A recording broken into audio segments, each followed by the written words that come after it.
Hello there, boys and girls, and welcome to Pajama Prayers. It's so nice to have you with me this evening. Thank you for taking time to join me. We have a great devotional planned for tonight, and I'm really excited about our story because I wrote the story. So it's one of my favorite, of course, and I can't wait to share it with you. But before we do that, we are going to take just a minute or two to play a racer puzzle, just to kick things off. Are you ready? Good luck to you. It's a night at the opera for our animal friends, and the performers are singing before a scenic backdrop of mountains, a castle, and the deep blue sea. They'll be hungry after this energetic performance, maybe hungry for some peanuts. Let's help them find the hidden peanuts, and be sure to count out loud as you find each one. There are 25 hidden peanuts. In this round, you'll have 25 seconds to see the whole picture. Find the hidden peanuts. Ready to go nuts? Begin!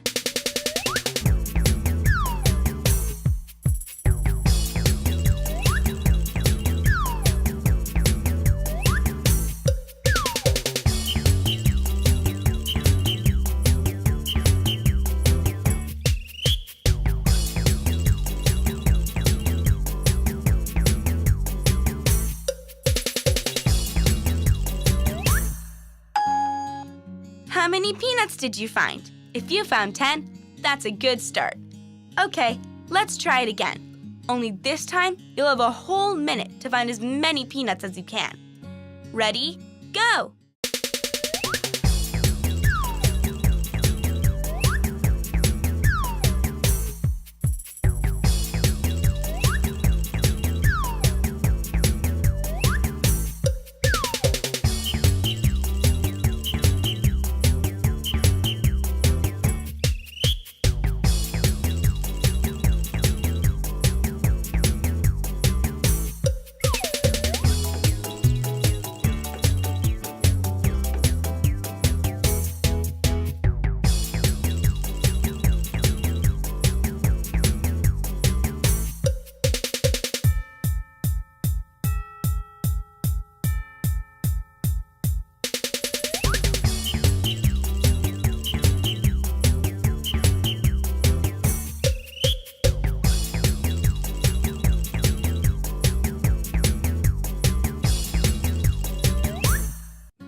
How'd you do that time? I bet you found a few more. If you found 15, you're a nutty buddy. And if you found 20 or more, you're an official nutcracker. Okay, let's go through the whole picture and see where all 25 of the peanuts are hidden.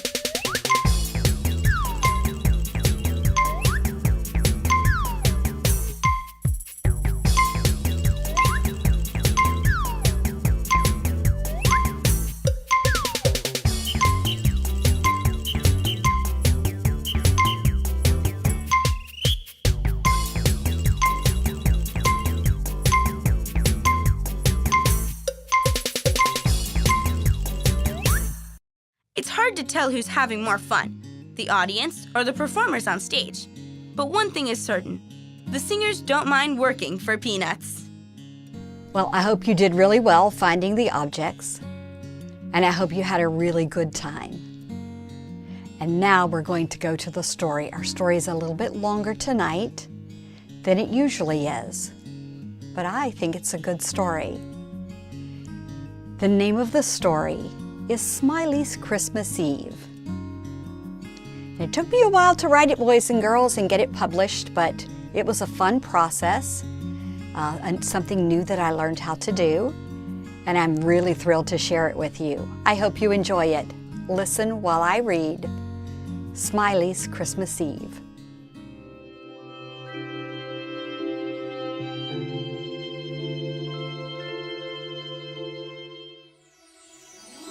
Smiley's Christmas Eve by P.J. Hawkins. It was Christmas Eve at the North Pole. A fresh layer of snow covered the ground. The air was crisp and cold, and the stars twinkled above with excitement. The elves had been hard at work all year making bats and balls, games, dolls, and many other kinds of toys. Now the time had come to get them packed and ready for the big trip with Santa. Smiley sat patiently waiting, holding her breath with the rest of the toys, waiting and wondering if she would be on Santa's list this year. Smiley was a rag doll made from scraps of cloth, stuffed with bits of foam. She didn't look at all like the other dolls. Her hair was made from short, stubby pieces of leftover yarn. The foam stuffing poked out in the most peculiar places and made her appear quite lumpy. Her dress was a patchwork of bits and pieces of multicolored fabric from the scrap box. A beautiful big smile had been carefully stitched on her face. But Smiley was not happy. She felt alone and sad. What if no one wanted a rag doll this year?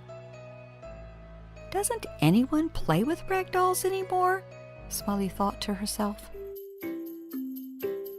Santa put on his spectacles, leaned back in his rocker, and unrolled a very long wish list.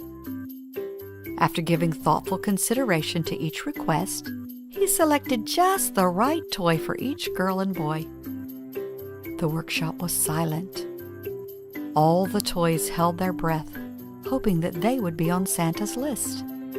For 12 long months, they had dreamed of the Christmas Eve ride from house to house in Santa's bright red sleigh. They wanted so much to hear the jingle of the sleigh bells and feel the cold wind blowing around them. But more than anything, they wanted to see the delight on the faces of the children as they opened their presents on Christmas morning. Some of the toys had spent all year at the workshop because they had not been on Santa's wish list last year. They had been given chores to do, and throughout the year had helped Santa with his elves prepare for this Christmas. The work was not hard. In fact, it was even fun most of the time. Still, it was the dream of every toy to find a home of their very own someday. A home of my own, thought Smiley. Oh, how I would love to have my very own special place. Someone to sing and laugh with.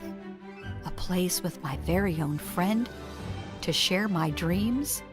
Smiley had spent the last 2 years around the workshop. And while she enjoyed working with Santa and his elves, she still dreamed of finding that special someone to call her own. Only a few toys remained as Santa neared the end of his list. Then it happened. Smiley heard those dreaded words once again. "Well, that's all for this year," said Santa, as he leaned forward in his rocker and took off his spectacles. "Pack it up. Don't forget to pack a few extra bears. You never know when they'll be needed." And with just a few more hours until Christmas Eve, everyone must work hard to have everything ready to go on time. Smiley felt as if her heart would break. She blinked back a tear that was trying very hard to make its way down her cheek. "Think happy thoughts," she said to herself. This always seemed to work before when she had been disappointed. Smiley knew all of those not going on the sleigh would now be given chores. She couldn't cry now. She just couldn't let Santa see a tear stain on her face. She wanted to look her best for him. At that very moment, Santa called her name. "Smiley," said Santa, "you will be in charge of seeing to it that all the dolls going with me have all their belongings with them. It's a big job.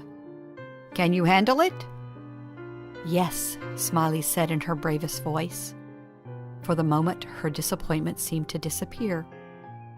The smile that had been stitched on her face seemed to glow and brighten her whole face. She felt proud that Santa had given her such an important job. "Smiley," called Santa. There was a short pause. For a brief moment, Smiley's heart seemed to stop beating. Oh, what could it be? What was on his mind? "You helped me last year, didn't you?" he asked. Whew, with a sigh of relief, Smiley quickly replied, "Yes, I did." "Well, then I'm sure you'll do a fine job again," he said. "What a beautiful smile," Smiley heard him say as he turned to walk away.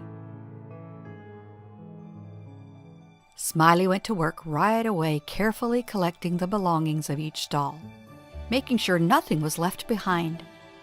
Just as she was getting started, she heard a cheerful little voice call to her. "Hello. My name is Elizabeth. Santa asked me to be your helper." When Smiley looked up, she could not believe her eyes. Standing in front of her was the most beautiful china doll she had ever seen. Her dark black hair was as shiny as silk. It was twisted up in the back and held into place by a pearl-covered clip. Her dress was made of powder blue-colored satin, trimmed with strands of pearls. Her china cheeks blushed a soft pink, and her lips glistened a bright rose to match the polish on her nails.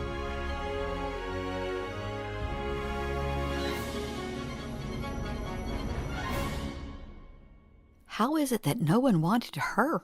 thought Smiley. "She's so perfect. Surely this must be a mistake. And how was it that she could be so happy about not being on Santa's list?" Elizabeth. What a beautiful name, thought Smiley. It sounds so royal. "How could someone so beautiful not be on Santa's list?" asked Smiley kindly. "Oh, no one asks for china dolls anymore," Elizabeth replied. "Doesn't that make you feel sad?" Smiley asked. "Oh, no, not at all. Actually, I was hoping that I wouldn't be on Santa's list. I would love more than anything to go on the sleigh ride with Santa. But this is where I want to stay." "I don't understand," said Smiley with a puzzled look. "Don't you want someone of your very own to share your dreams with?" "Yes," replied Elizabeth. "That's exactly what I want. But that's not what happens to china dolls. We are fragile and expensive. No one ever plays with us. They say nice things about us and sit us on a shelf or a bed for people to look at. Imagine spending every day just sitting. That is definitely not the life for me."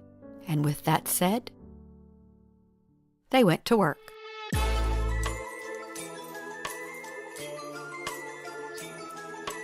Baby Amaya needed her bottle, 2 diapers, a bib, and her pacifier.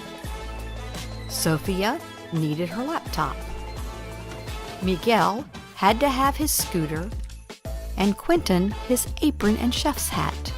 On and on they worked until the last doll had been packed. With a sigh of relief, the girls decided to rest a bit. They plopped down in the chairs that surrounded a small table in the corner of the room. They had finished their work with time to spare. What should they do? "We should have a tea party," said Smiley. "Oh, what a splendid idea," said Elizabeth. "But we don't have a tea set." Smiley tiptoed over to a tall cabinet that stood in the corner of the workshop. She carefully opened the doors, and on the bottom shelf was a china teapot with 2 cups and saucers sitting on a beautiful matching serving tray. "Where did you get that?" exclaimed Elizabeth. "It's beautiful. One day I was helping the elves and I found it in a pile of broken toys," said Smiley. 2 of the cups were chipped and the saucers cracked. The broken pieces had to be discarded, but the elves gave me the rest. I always hoped the day would come when I would have someone to share it with. And I have 2 silk handkerchiefs that we can use for napkins. "Let the party begin," shouted Elizabeth. And so it did. They talked and laughed, pretending to be royal guests at the Queen's castle. "One lump or 2? asked Elizabeth as she pretended to offer Smiley the sugar. "Oh, no, dear, thank you. I have quite enough lumps already," replied Smiley, pointing to the lumps of foam sticking out on her arm. Elizabeth laughed so hard she almost fell out of her chair. "Oh, no," said Elizabeth. "I mustn't laugh so hard or I shall break into pieces." They danced around the workshop, singing to the top of their lungs. Suddenly the door opened. Smiley and Elizabeth stopped their singing and quickly turned to see who was at the door. It was Santa. They were having such fun that they had completely forgotten about the time. Night had come, and it was time for Santa to be on his way. Santa had returned to the workshop for his spectacles. As he approached the door, he heard the singing and laughter. "What a jolly good sound! Don't stop on my account," said Santa with a chuckle. He crossed the room and collected his spectacles from the table. "Could I interest you girls in a sleigh ride tonight?" asked Santa. "The trip is long and cold. It would be nice to have some music to keep my spirits high." Smiley and Elizabeth could not believe their ears. This was a dream come true. Of course they wanted to go. They each tried to speak, but no words would come. Instead, they just stood there shaking their heads. "Well, is that a yes?" Santa asked. "Yes!" They both finally got the word out. They were so excited they jumped up and down as if they had springs on their feet. "Well, come then, we must hurry," Santa said, as he bundled them in blankets to keep them warm. All night they sat beside Santa. From rooftop to rooftop they sang. Santa even joined in on occasion. It was just before dawn, and Santa was making his last stop. Elizabeth was snuggled in her warm blanket, fast asleep. "Well, this is our last stop," said Santa. He glanced over at Elizabeth, soundly sleeping, and chuckled. "It looks like it's just the two of us from here on out. Would you like to go down the chimney with me?" he asked. Smiley's eyes twinkled with excitement. Her smile brightened. "Yes," she replied. Santa tucked her in his pack, and down they went. The landing was a little bumpy, and since Smiley was in Santa's pack, she couldn't see. But as soon as they were inside, Santa opened his pack and lifted her out. Smiley gasped as she looked around at the beautiful house. The tree was so big and was decorated to perfection. On the table beside the tree sat a plate with 2 cookies and a glass of milk. There was an envelope leaning against the glass of milk. In it was a note to Santa. Santa gave Smiley the milk and cookies. Then he carefully opened the envelope and began to read the note. It said, "Dear Santa, I am sorry you didn't get my wish list this year. Mommy forgot to mail it. I know this is short notice, but if you could leave me something tonight, I would be so happy. Love, Zoe." Santa looked in his pack and saw the extra bears that had been packed. He started to reach for one and then stopped. He remembered hearing Smiley talking to one of the elves one day about wanting a home of her own. "Smiley," said Santa, "would you like to stay? I know how much you've been dreaming of a home of your own. Zoe is a very good little girl, and this is a beautiful place," he added. Smiley didn't know what to say. Santa was right. She had always said she wanted a home of her own. Her heart began to race. She felt as if she could hardly breathe. She should be so happy, but instead she felt confused. This seemed so sudden, and things were different for her now. There was her new friend Elizabeth, and she enjoyed so much the time they had spent together.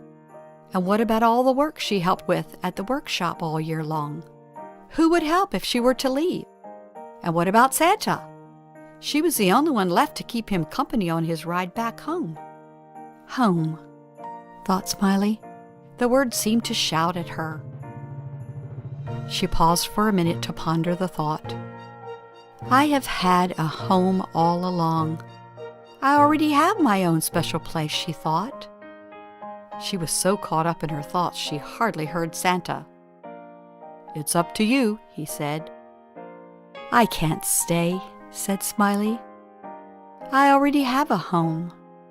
You're absolutely right, said Santa, as he reached into his pack, took out one of the bears and placed it under the tree for Zoe. He bent down and gently scooped Smiley up in his arms. Let's go home, he said. And up the chimney they went. They climbed into his sleigh. And as they flew away, he gave a gleeful shout. Ho, ho, ho! Merry Christmas! The end. Did you enjoy that story? I sure hope so. I had fun writing it.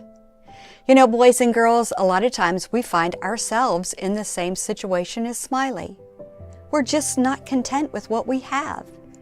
We think something's out there that's better and we just want it.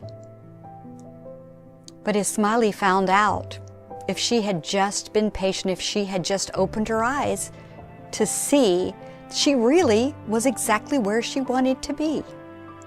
She was just a little confused about it because she felt like she had this idea that being somewhere else was going to be better, or doing something different would be better.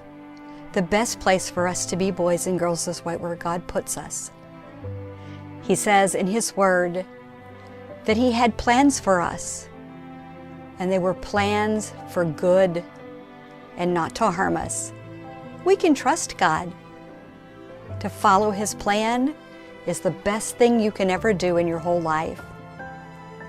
This week, I would love for you to just pray and talk to Jesus and just ask Him to help you be content with where you are and to do your best at everything you do until He moves you elsewhere for another something that He has planned for you. He has great plans for you.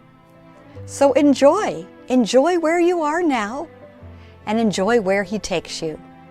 He's a good God, boys and girls, and He loves you so much that He would never bring harm to you.